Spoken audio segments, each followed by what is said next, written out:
Čau! Bija pieprasījums informācijai par paramagnētismu jau kādu laiku atpakaļ. Beidzot atnāca sajūta vilkme ierakstīt video, bet līdz lietas un jāstāv te tā zem jumtiņa. Jā, man patīk ārā filmēt savus video, kur ir daudz svaigs gaiss, kur ir apkārt koks, skābeklis un tā arī kaut kādā ziņā šodienas tēma. Tad, kas ir paramagnētisms? Paramagnētisms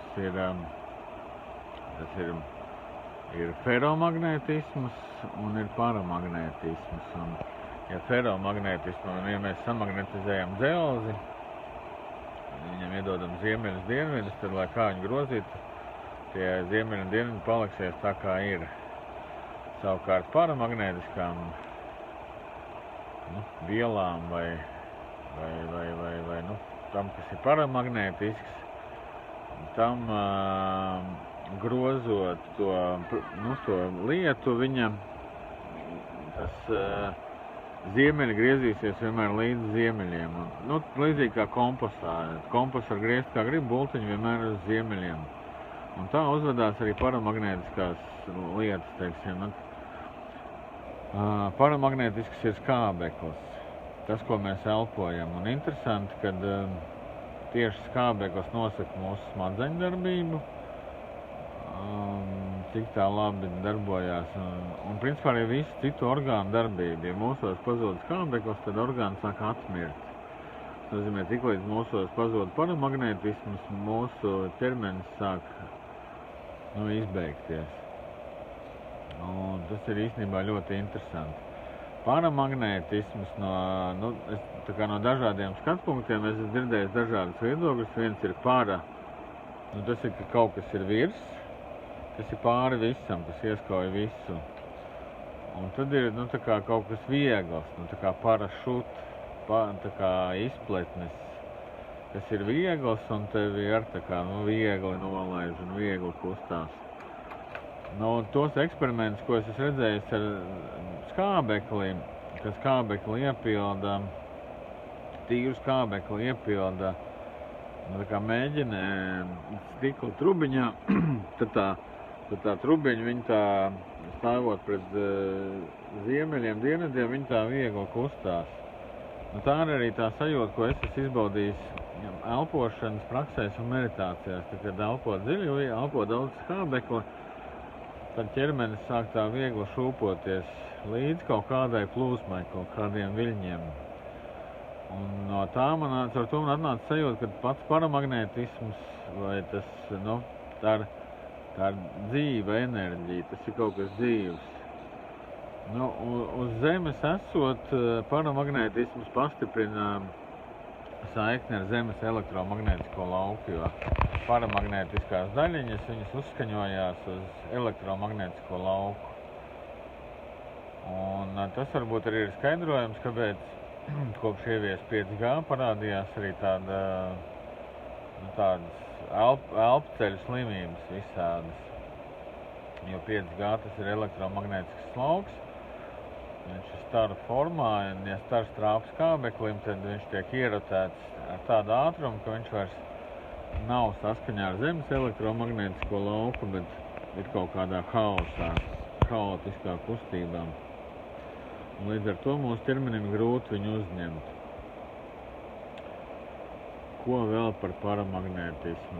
No paramagnētismu, paramagnētisms vai paramagnētiskas lietas, vielas, viņas uzskaņo Zemes elektromagnētisko lauku ar šūmaņa frekvencēm vai tiem pašiem smadzeņu viļņiem mums.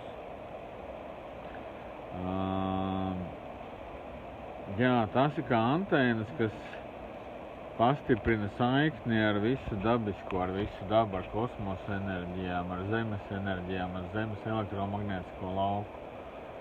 Un viena no tām ir skābeklis. Tātad cik daudz mēs skābekli ikdienā uzņemam, cik dziļi elpojam, cik daudz viņš nonāk mūsu organismā.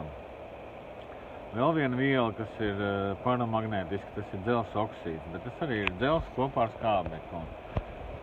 Un te es mēģināju papētīt, bet es netiku īsti skaidrībā, kā tur ir ar tiem asins ķermenīšiem, jo dzelzs pats par sevi ir magnētisks, un skābeklis ir paramagnētisks. Un es pieļauju, ka dzelzs mūsu organismā pilda funkciju piesaistīt šos paramagnētisko skābekli, paramagnētiskās daļiņas un novadīt viņas uz tiem orgāniem, tām šūnām, kur tas ir nepieciešams. Iespējams, ka tā dzelzs forma ir dzelzs oksīds mūsu ķermenī, kas arī ir paramagnētisks. Šī ir tēma, ko es neesmu tā padziļināti pētījis, bet kas man palika ļoti interesanti. Skābeklis ir ļoti nozīmīgs zemes mikroorganismu veselīgas augsnes veidošanā. Skābeklis ir ļoti nozīmīgs, vai dzīvos zivis, vēži, ūdens iemītnieku ūdenī vai nē. Skābeklis ir ļoti nozīmīgs, vai augiem attīstīsies saknes vai nē. Tā kā visā dzīvajā dabā skābeklis spēlē ļoti lielu lomu. Taču ir vēl lietas, kas arī ir paramagnētiskas, un viena no tādām es esmu atradis, tas ir paramagnētiskais bazalts. Bazalts pats par sevi, viņš viss tā kā mēdz būt paramagnētisks, bet ir bazalts, kuram ir ļoti augsta paramagnētiska tā koncentrācija, un ir tas 16-19 tūkstoši centimetri uz gramiem sekundē. Es tā kā vēl neesmu sapratis šo terminu, tas ir CGS vai CGS angliski, un es esmu dabūjis pašu jaudīgāko, jo es esmu maksimālists, un man vajag visu pašu jaudīgāko. Es esmu iepircis to bazaltu, maksimāli, cik vien daudz es varēju viņu iepirkt, jo manā skatījumā tas ir vērtīgāks par zeltu, vērtīgāks par visu, vērtīgāks par naudu, par zeltu, par briljantiem, dimantiem, jo ar to neko nevar iesākt, bet ar paramagnētisko bazaltu var atdzīvināt dabu, var atdzīvināt sevi, var izārstēt dabu, var visu anomālo saharmonizēt un atjaunot, tas ir tāds mūžīgais dzinējs, un paramagnētisms priekš mums tā ir dzīvības enerģijas plūsma. Jebkura paramagnētiska daļiņa aktivizē mūsos šo zemes elektromagnētisko lauku, kas ir tā pati šūmaņa frekvence vai tā pati dzīvības enerģija. Jo paramagnētiskāki mēs esam, jo vairāk mēs spējam translēt šo dzīvības enerģiju caur sevi. Tātad, jo dziļāk un mierīgāk mēs elpojam, jo vairāk mūsos skābeklis, jo vairāk mūsos dzelzs oksīds, jo vairāk mūsos varbūt ir bazalts, šis paramagnētiskais, jo vairāk mūsu dzīvē ir dzīvības enerģija. Protams, bazalts nav obligāti jāuzņem iekšēji, viņu var likt dārzā, un visi augi aktivizējās, aug daudz ātrāk, daudz lielāki, daudz veselīgāki. Strons par to, ka lielāki un tā, bet viņās pieaug to vērtīgo suplementu, tā kā viss minerālu vielas un vitamīnu daudzums, viņš var pieaugt pat līdz 800-900%. Ja mēs esam gana paramagnētiski, arī mūsos visu šūnu darbība, orgānu darbība var pieaugt līdz pat 800-900% no šī brīža stāvokļa, kādā mēs šobrīd esam. Tāpēc es tajā bazaltā ieguldījies un šo tēmu ritīgi pētu, jo tas ir tāds mūžīgais dzinējs. Tu viņu vienreiz ieliec zemē, bet viņš strādā mūžīgi. Tā ir kā katru gadu tu pievienot zemē visādus mikroorganismus, mēslojumus un tā tālāk. Tas ir dabas mūžīgais dzinējs, zemes elektromagnētiskais lauks vai šis paramagnētisms. Protams, var censties integrēt zemē skābekli, bet viņš agri vai vēl muks ārā. Taču bazāls nekur neaizmok, viņš paliek. Jā, tas ir par paramagnētismu. Ko vēl es par paramagnētismu varētu pastāstīt? Nu, par paramagnētismu uzskata arī, ka tās ētera īpašības, plazmas īpašības, ka tas ir tas pats paramagnētisms. Tā pati orgona enerģija, tā pati prāna, tas pats čī, ka tas viss ir saistīts ar paramagnētismu. Nu, man vienu dienu salikās tā kā, kad paramagnētisms tā ir antēna, kas spēj uzskaņoties uz dažādiem elektromagnētiskiem laukiem.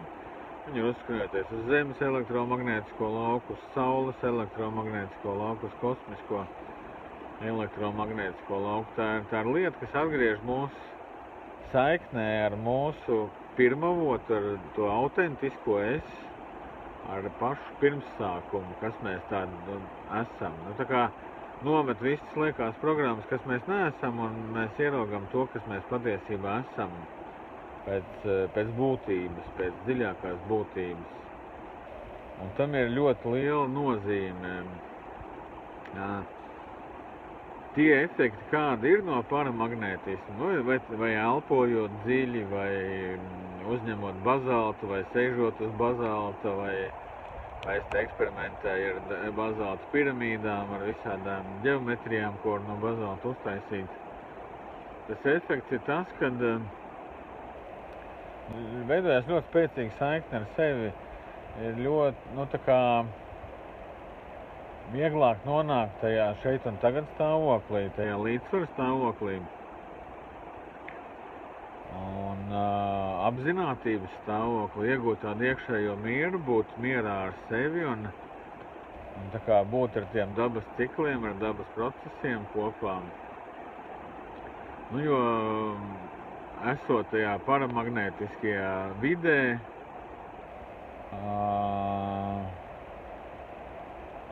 mums cauri plūst zemes enerģija, zemes sirdspūksts, zemes elektromagnētiskais lauks. Mēs tā kā sākam dzīvot vienā ritmā ar visu dabu, ar visu kosmosu, ar visu. Tā kā tam ir ļoti liela nozīme. Un šī ir tā tēma, ko gribās pētīt plašāk un dziļāk, vienkārši nav daudz informācijas par viņu. Ļoti ierobežotā daudzumā. Un tā kā vairāk sanāk eksperimentēt un vērot. Nu, man liekas ļoti interesanti tas, kad mēs piedzimstam, mēs elpojam, mēs uzņemam šo skābekli, un tas šeit un tagad stāvoklis ir tie teta viļņi, vai ne?